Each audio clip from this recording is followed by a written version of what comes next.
My name's John Vlieger with JV Training Accessories, here to go over my Gen 2 dry weight magazine insert, how to install it, how to adjust it so you can get the most out of your dry fire.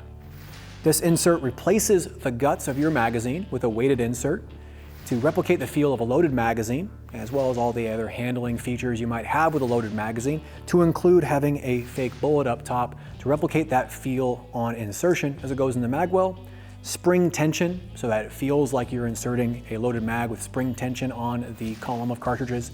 And this is available for most 9mm magazines, double stack 9mm magazines. The main difference being if you have a 2011 pattern magazine, that's going to be different than the non-2011 pattern magazines. In the package, you'll have the following items. You're going to have your insert with an attached bullet topper. You're going to have your 6 coils of magazine spring and a selection of toppers. Now, these toppers are meant for 2 different purposes. We have our bullet topper to replicate the feel of a cartridge on the top of the column, and I include a spare because it is a wear out item. You can drop, you can break, you can wear them out, so I include a spare just to keep you situated. And I also include a flat top topper to replicate a follower.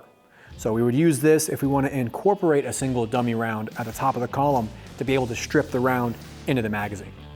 The bullet topper under most circumstances doesn't allow racking, although some modifications can be made with spring tension to help make that more readily available. And generally speaking, you can't really rack with the bullet topper, but it replicates everything else that a bullet does.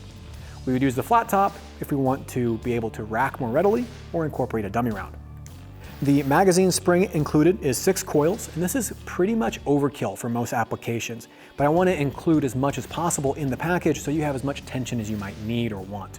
If at any time you feel like you want less tension, you want to have have it be easier to install in the magazine, you can just cut a coil at a time until you get where you want to be. The insert itself takes the topper on a dovetail, so if it does wear out or you want to change it, just a simple dovetail off the topper. And install is pretty simple. We're going to first gut our magazine. So I have an empty magazine tube for a CZ75 pattern firearm here. I have the already assembled topper, insert, and magazine spring on an already used version. It's recommended to wear iPro when doing this installation to avoid the spring causing any damage to yourself. We have our spring attached to our insert in the magazine. We're going to compress the spring.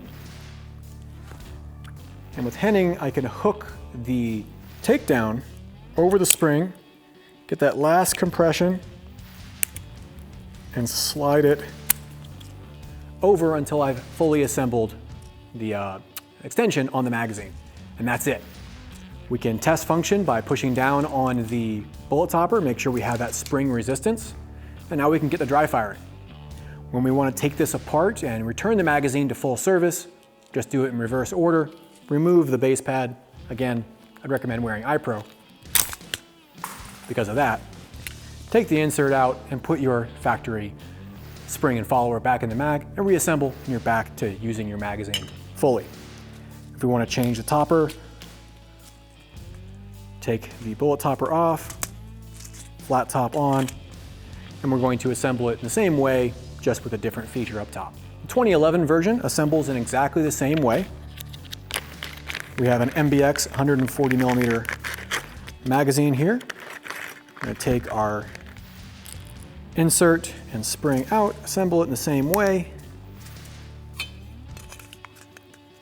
Again, we should have that bullet topper stick out of the feed lips.